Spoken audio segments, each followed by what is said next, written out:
तो एक क्वेश्चन करते हैं, if F X is a non zero polynomial of degree 4, है ना, डिग्री 4 का पॉलिनोमियल मतलब कि x का मैक्सिमम पावर क्या है, 4 है, ठीक है, having local extreme points at x is equal to -1, 0 और 1, देन द सेट, है ना, x बिलोंग्स टू R जहां पे fx जो है वो f0 के बराबर है। इसमें कितने एलिमेंट होंगे, है ना, वो निकालना है अपने को। तो ऐसा करते हैं, सबसे पहले ये जो डिग्री 4 का जो पॉलिनोमियल है जिसमें 3 लोकल एक्सट्रीम पॉइंट्स, मतलब मैक्सिमा भी हो सकता है या मिनिमा भी हो सकता है, कुछ भी हो सकता है, इस तरह के डिग्री 4 के पॉलिनोमियल का ग्राफ एक बार विजुलाइज करते हैं। ठीक, तो एफ एक्स जो है वो कुछ इस टाइप का ग्राफ होगा भाई, है ना, a0 x to the power 4 और प्लस, है ना, उसके अलावा वाली टर्म्स जो है उसमें x की लोअर पावर्स होंगी। ठीक है, तो इस तरह का फंक्शन जो है यदि x नेगेटिव इन्फिनिटी को टेंड करेगा तो ये इन्फिनिटी को चला जाएगा, और x जो है वो पॉजिटिव इन्फिनिटी को टेंड करेगा तब भी इन्फिनिटी को चला जाएगा। ठीक है, तो नेगेटिव और पॉजिटिव साइड ये ग्राफ बेसिकली इन्फिनिटी से आ रहा है। ठीक है, अच्छा, आपने वो दूसरी चीज क्या दे रखी है कि इसके लोकल मिनिमा या मैक्सिमा जो है वो क्या है, -1, 0 और 1 पे है।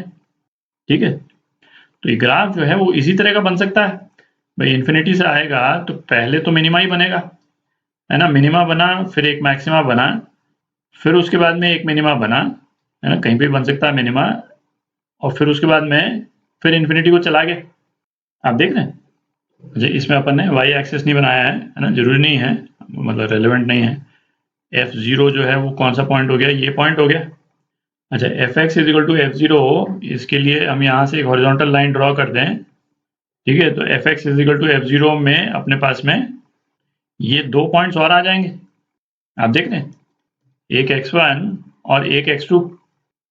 तो इस वाले सेट में नंबर ऑफ वैल्यूज जो है ना, दिख ही रहा है अपने पास में कि 3 आ रही है, एक तो 0 है ही, एक तो x इज इक्वल टू 0 पे एफ एक्स जो है वो f0 के बराबर होगा, है ना, ये तो दिख ही रहा है, और दूसरा x1 और x2 पे। अच्छा, इस तरह का ऑप्शन जो है वो केवल एक ही है ना, 3 सॉल्यूशंस वाला आंसर जो है वो केवल एक ही है, ये डी पार्ट। पर अपन ऐसा करते हैं, इसको भी प्रूव कर लेते हैं। ठीक है, कि ये x1 और x2 जो हैं वो क्या हो जाएंगे, इरैशनल नंबर्स। तो यदि ये 2 इरैशनल नंबर्स आ जाते हैं तो प्रूव हो जाएगा, है ना, रैशनल तो आ ही गया, x इज इक्वल टू 0, और 2 इरैशनल ये अपन निकाल लेते हैं अभी। बाकी की एक्सरसाइज हम अपने सेटिस्फैक्शन के लिए कर रहे हैं।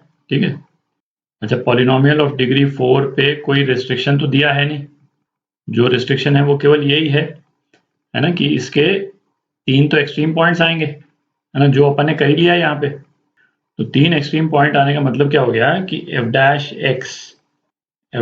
एक्स इज इक्वल टू 0 के 3 सॉल्यूशंस हैं, और तीनों सॉल्यूशंस कौन कौन से हैं वो भी अपने को मालूम है ना, 0, 1 और -1। ठीक है, तो एफ डैश एक्स की एक पॉसिबल वैल्यू, ठीक है, जो हम ले सकते हैं, जिसके सॉल्यूशन 0, 1 और -1 होंगे, है ना, वो हम क्या ले सकते हैं भाई, एफ डैश एक्स को हम ये ले सकते हैं x -1 और x+1, है ना, ये ले सकते हैं, क्योंकि इसको 0 से इक्वेट कर देंगे तो हमारे पास में क्या आ जाएगा, यही 3 सॉल्यूशन आ जाएंगे, जहाँ पे एफ डैश एक्स जो है हॉरिजॉन्टल है। ठीक, तो ये क्या रहता है, x³ -x। तो एक ऐसा फंक्शन जिसका डेरिवेटिव x³ -x है, उसको हम क्या ले सकते हैं भाई, एफ एक्स जो है वो, है ना, एग्जैक्टली लेंगे तो क्या आएगा भाई, x to the power 4/4 minus x²/2। ठीक है, कांस्टेंट वगैरह भी आएगा, वो बहुत रेलेवेंट नहीं है अभी, क्योंकि इन कंडीशंस को सेटिस्फाई करने वाले 4 डिग्री के कई पॉलिनोमियल्स बन सकते हैं। ठीक है, ऐसा नहीं कि यही यूनिक पॉलिनोमियल बने। इसको यदि हम 4 से मल्टीप्लाई कर देते हैं तो एक दूसरा 4 डिग्री का पॉलिनोमियल आ जाएगा अपने पास में, कंडीशन हालांकि वो भी ये सारी सेटिस्फाई करेगा जो इस क्वेश्चन में दे रखी है। ठीक है, ये दूसरा पॉलिनोमियल है, मतलब इससे ऑब्वियसली डिफरेंट है, बट हमको तो कंसेप्चुअली देखना है। तो अब ये वाला जो पॉलिनोमियल है, इसका शेप जो है बेसिकली क्या है, x इज इक्वल टू 0 पे ये 0 पे जा रहा है, आप देख रहे हैं, तो इसका शेप जो है वो कुछ इस टाइप का हो जाएगा, ये शिफ्ट कर गया, थोड़ा नीचे शिफ्ट कर गया, बेसिक शेप सेम ही है, पर ये वाला पॉलिनोमियल लेने से फायदा क्या हुआ कि इसको यदि हम 0 से इक्वेट कर देते हैं, 0 बेसिकली क्या है, f0 है ना, 0 से इक्वेट कर देते हैं तो हमारे पास में x1 और x2 की वैल्यूज आ जाएंगी। आप देख रहे हैं, तो ये क्या हो गया, x square into x square minus 2, तो x की क्या वैल्यूज आ गई, x इज इक्वल टू 0 है ना, ये तो एक आनी ही थी, और बाकी दोनों वैल्यूज क्या आ गई, प्लस माइनस √2 आ गई, और ये √2 जो है इरेशनल नंबर्स हैं, दिख रहा है। तो अपने पास सॉल्यूशन में क्या आ गया, एक रैशनल, दो इरेशनल, है ना। बेसिकली कंफर्म हो गया जो हमने केवल ग्राफ के शेप से ही हमने निकाल लिया था। ग्राफ के शेप से तो हमने केवल ये निकाला था कि इसके 3 सॉल्यूशंस निकलेंगे, और 3 लकीली ऑप्शंस में एक ही ऑप्शन था, पर हमने वो थोड़ा बहुत एनालिसिस करके भी निकाल लिया कि इस तरह का शेप बनेगा, तो पॉलिनोमियल कुछ इस टाइप का होगा। तो डी पार्ट है ना, ये आपका आंसर।